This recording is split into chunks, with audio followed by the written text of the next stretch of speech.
नमस्कार, bamboo sir classes में आपका स्वागत है, अभिनंदन है। प्रिय विद्यार्थियों, उप निरीक्षक व प्लाटून कमांड की भर्ती राजस्थान में आई है और इस भर्ती का जो पाठ्यक्रम है सरल, सिंपल और पूरा पाठ्यक्रम आपको बाम्बू सर क्लासेज के ऊपर उपलब्ध है। आप इसको आज ही परचेज कर सकते हो और आपकी ये क्लासेस लाइव प्लस रिकॉर्डेड रहेगी और आप इसके पूरे कंटेंट की पीडीएफ बाहर निकाल सकोगे। ये सुविधा भी आपको उपलब्ध रहेगी। तो देखिए, पढ़ते हैं कि उप निरीक्षक और प्लाटून में क्या क्या है, विज्ञप्ति में क्या आया। देखिए, टोटल जो आपकी पोस्ट है वो 1015 है, यानी 1015 भर्ती बहुत बड़ी भर्ती होती है।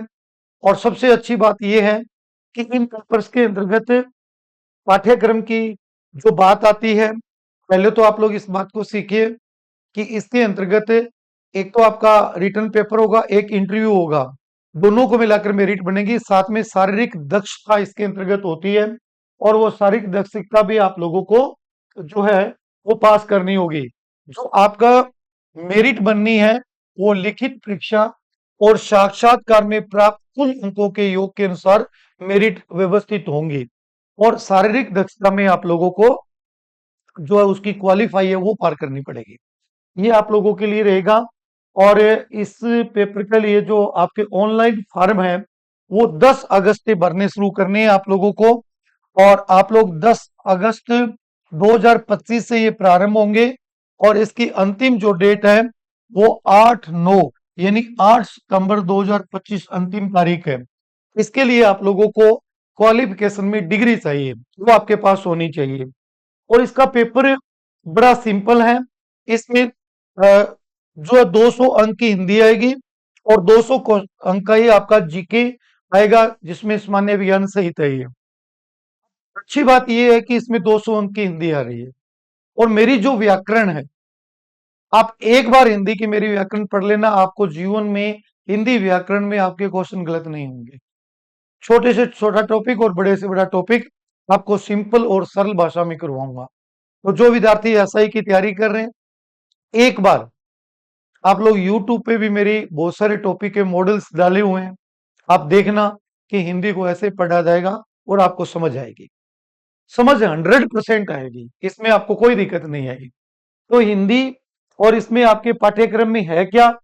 देखिए, हिंदी के अंतर्गत आपका संधि, संधि विच्छेद, समास, उपसर्ग और प्रत्यय। सबसे पहले मैं आपको वर्ण का टॉपिक कराऊंगा। जब आपको वर्ण आ जाएगा तो आपको संधि, उपसर्ग, प्रत्यय और शब्द शुद्धि 5 टॉपिक आपको आने लग जाएंगे, रटना नहीं मारना पड़ेगा। शब्दों के एक प्रकार होता है जिसके अंतर्गत शब्दों के प्रकार यानी बनावट के आधार पे, अर्थ के आधार पे, उत्पत्ति के आधार पे ये इसके प्रकार होते हैं, उसकी चर्चा करेंगे। उसमें ये तत्सम, अर्ध तत्सम, तद्भव, देशज और विदेशी शब्दों की चर्चा करेंगे। सबसे बढ़िया जो इसमें चीज होती है वो संज्ञा होती है। देखिए, जिस बच्चे को वर्ण नहीं आता है उसको 5 टॉपिक नहीं आएंगे और जिस बच्चे को संज्ञा नहीं आती है उसको सर्वनाम नहीं आएगा, विशेषण नहीं आएगा, क्रिया नहीं आएगा, क्रिया विशेषण नहीं आएगा और आगे जाके वाक्य शुद्धि नहीं बन पाएगी। संज्ञा बड़ी महत्वपूर्ण होती है और संज्ञा आप लोगों की जैसे किताब में दी हुई वो वैसे नहीं होती है। मैं आपको जो तरीका बताऊंगा उस तरह की होती है। आप लोग एक बार संज्ञा मेरे से पढ़ के देखना, उसके बाद आपको सर्वनाम, विशेषण, क्रिया, क्रिया विशेषण इनमें कहीं प्रॉब्लम नहीं रहेगी। और वर्ण पढ़ने के बाद इन 5 टॉपिक में कोई प्रॉब्लम नहीं रहेगी, क्योंकि वर्ण के आधार पे इसको ही बनाया जाता है। ये आपको समझना है, इतना नहीं मरवाऊंगा। देखिए, संज्ञा, सर्वनाम, विशेषण, क्रिया, अव्ययमी क्रिया विशेषण, समझ सूचक और विस्मयादिबोधक और निपात, सिंपल सा काम है। बहुत ही अच्छा आप लोगों को सामान्य स्तर का ज्ञान देके मैं इन चीजों को आपके टिप्स में करा दूंगा। और आप लोग जो ये छोटी बड़ी की मात्राओं में आपकी प्रॉब्लम है उसके लिए एक ट्रिक बताऊंगा, आपको छोटी बड़ी की मात्राओं में समस्या खत्म हो जाएगी। अब देखिए, पर्यायवाची, विलोम, शब्द युगम, वाक्यांश के लिए एक सार्थक शब्द, समश्रुत, भिन्नार्थक शब्द, समानार्थी शब्दों का, ये आप लोगों की पूरी वोकैबुलरी मैं खुद बना के आपको और उसमें ट्रिक से समझाऊंगा कि पर्यायवाची शब्द ऐसे बनते हैं। शब्द शुद्धि में मैंने आपको कहा था ये चारों टॉपिक आपको जब मैं कंप्लीट करा दूंगा, शब्द शुद्धि के कुछ नियम होते हैं उनकी चर्चा करते हुए आपको बताऊंगा। जैसे आपको ऐसा नियम बताऊंगा कि भी यह औरत है प्रत्येक शब्द में नहीं लिखता, लग गया तो शब्द गलत हो गया, तो उसमें या तो यह लिखना है या ता रखना है। किस तरह की बातें करते हो हम उसको पढ़ेंगे। व्याकरणिक कोटियों में परसर्ग, लिंग, वचन, पुरुष, काल, वृत्ति, पक्ष और वाच्य, ये एक अच्छा पोर्शन है और सिंपल है, सरल है। ये मूड वगैरह आपको 10 मिनट में आपको मैं ये वाच्य और ये मूड वगैरह वृत्ति वगैरह ऐसे कराऊंगा कि आपको दिक्कत ही नहीं आएगी और आपका क्वेश्चन कहीं रोंग नहीं होगा। इसके बाद में वाक्य रचना। देखिए वाक्य रचना के लिए पहले इसके तत्व पढ़ेंगे, जिसमें आकांक्षा है, क्रमबद्धता है, उनकी चर्चाएं करते हैं। फिर वाक्यों के प्रकार पढ़ते हैं रचना के आधार पे, अर्थ के आधार पे। फिर इसकी जो है ये रचनाएं कंप्लीट होती है। वाक्य शुद्धि। देखिए जब आपको संज्ञा सर्वनाम विशेषण, मैं शुरुआत करूंगा कारक समास संज्ञा सर्वनाम विशेषण क्रिया, क्रिया विशेषण करा के जब वाक्य शुद्धि कराऊंगा, तब आपको ये बात समझ में आएगी कि ये वाक्य अशुद्ध क्यों है और इसकी अशुद्धि का क्या कारण था। इसमें संज्ञा की अशुद्धि थी, सर्वनाम की थी कि विशेषण की थी। देखिए पहले तो आप लोगों के क्वेश्चन आता था सीधा कि कौन सा वाक्य शुद्ध है और कौन सा वाक्य अशुद्ध है, तो उस तरह का प्रश्न नहीं आता है। क्वेश्चन आता है कि ये वाक्य अशुद्ध क्यों है, उसका कारण पूछ रहे हैं। तो पहले आपको जब ये बात समझ में आ जाएगी ना, संज्ञा सर्वनाम विशेषण जो मैं सरल भाषा में आपको कराऊंगा, उसके बाद आपको कारण आने लग जाएंगे। 100% गारंटी लेता हूं कारण आपको समझ आएंगे कि हाँ इसमें अशुद्धि का कारण ये था। विराम चिन्ह का देखो, विराम चिन्ह का प्रयोग हमें ये सीखना है। अल्प विराम का प्रयोग कहाँ कहाँ होता है, पूर्ण विराम का प्रयोग कहाँ कहाँ होता है, प्रश्नवाचक चिन्ह का प्रयोग कहाँ होता है, विस्मयादिबोधक चिन्ह का कहाँ होता है। तो आपके पेपर में इस तरह के क्वेश्चन आते हैं। मैं आपको एक एक चिन्ह में आपको बताऊंगा कि इसका प्रयोग इस जगह होता है ना। अल्प विराम का प्रयोग दो वाक्यों के बीच में, एक जैसे पदों के बीच में होता है, संबोधन शब्द को अलग करने में होता है। ये मैं आपको तरीके बताऊंगा कि यहाँ अल्प विराम का प्रयोग होता है, वो आपके काम आएगा ये। मुहावरे और लोकोक्तियां, अक्सर बच्चे ये कहते हैं कि गुरुजी ये तो हमें याद है, लेकिन असल में याद नहीं होती, इसको याद मैं खुद ही कराऊंगा और मैं खुद ही लोकोक्तियां मुहावरे दूंगा, वो ही पढ़ने हैं आपको। इसके बाद प्रभाषिक शब्दावली है, ये भी आपको मैं खुद दूंगा। यानी ये पूरा पोर्शन मेरे नोट्स में आपको मिलेगा और साथ में प्रत्येक टॉपिक के 100 200 क्वेश्चन मिलेंगे आपको और इन चीज को पूरी को एक्सप्लेन करूंगा मैं। ये आप लोगों को ये हिंदी में कहीं भी दिक्कत नहीं आएगी। और उसके बाद आप लोगों को एक टॉपिक, पहले एक संज्ञा का टॉपिक करवाया, फिर उसके 50 क्वेश्चन कराऊंगा, फिर सर्वनाम का टॉपिक कराया, फिर 50 क्वेश्चन कराऊंगा, फिर विशेषण का टॉपिक कराया, उसके 50 क्वेश्चन कराऊंगा। यानी पहले टॉपिक करा के फिर एमसीक्यू कैसे बनेंगे ये तरीका आपको बताऊंगा, उसके बाद आपको कहीं दिक्कत नहीं रहेगी। दूसरा पेपर आता है इसमें जीके का। इसमें क्या क्या है, देखिए 200 नंबर का होगा ये। इसमें राजस्थान का इतिहास, कला, संस्कृति, साहित्य, परंपरा और विरासत आएंगे।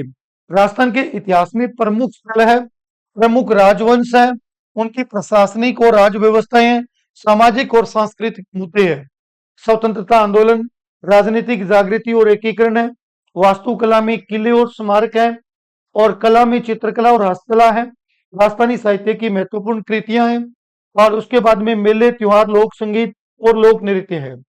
राजस्थानी संस्कृति, परंपराएं और विरासत, राजस्थान के धार्मिक आंदोलन, संत और लोक देवता, महत्वपूर्ण पर्यटन के स्थल, राजस्थान की प्रमुख हस्तियां।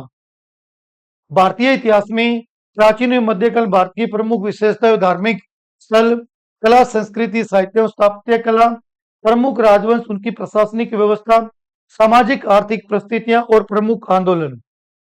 आधुनिक काल में आधुनिक भारतीय इतिहास, लगभग 18वीं शताब्दी से वर्तमान तक, महत्वपूर्ण घटनाएं, व्यक्तित्वों में मुद्दे, स्वतंत्रता संग्राम एवं भारतीय राष्ट्रीय आंदोलन, इनके विभिन्न चरण, देश के विभिन्न भागों से महत्वपूर्ण योगदानकर्ता योगदान। 19वीं 20वीं शताब्दी में सामाजिक एवं धार्मिक सुधार आंदोलन, स्वतंत्रता के पश्चात देश में एकीकरण एवं पुनर्गठन, ये इसकी प्रमुख आप लोगों के सामने आएंगे। और विश्व और भारत के भूगोल में, विश्व के भूगोल में व्यापक भौतिक विशेषताएं, पर्यावरण और पारिस्थितिक मुद्दे, वन्य जीव और जैव विविधताएं, अंतरराष्ट्रीय जलमार्ग, प्रमुख औद्योगिक क्षेत्र। भारत का भूगोल में व्यापक भौतिक विशेषताएं, प्रमुख भू आकृतियां, विभाजन, कृषि और कृषि आधारित गतिविधियां, खनिज, लोहा, मैग्नीज, तेल, गैस, परमाणु खनिज, प्रमुख उद्योग, औद्योगिक विकास, परिवहन, प्रमुख परिवहन के गलियारे, प्राकृतिक संसाधन, पर्यावरण समस्याएं और पारिस्थितिक मुद्दे। राजस्थान के भूगोल में विस्तृत भौतिक विशेषताएं, प्रमुख भू आकृतियां विभाग, राजस्थान के प्राकृतिक संसाधन, जलवायु, प्राकृतिक वनस्पति, वन्य जीवन और जैव विविधता, प्रमुख सिंचाई परियोजनाएं, खदान और खनिज, जनसंख्या, प्रमुख उद्योग और औद्योगिक विकास की संभावनाएं। भारतीय संविधान, राजनीतिक व्यवस्था और शासन। इसमें संवैधानिक विकास में भारतीय संविधान, भारत सरकार अधिनियम 1919, 1935, संविधान सभा, भारतीय संविधान की प्रकृति, प्रस्तावना, मौलिक अधिकार, राज्य के निर्देशक सिद्धांत, मौलिक कर्तव्य, संघीय ढांचा, संवैधानिक संशोधन, आपातकालीन प्रावधान, जन हित याचिका और न्यायिक समीक्षा।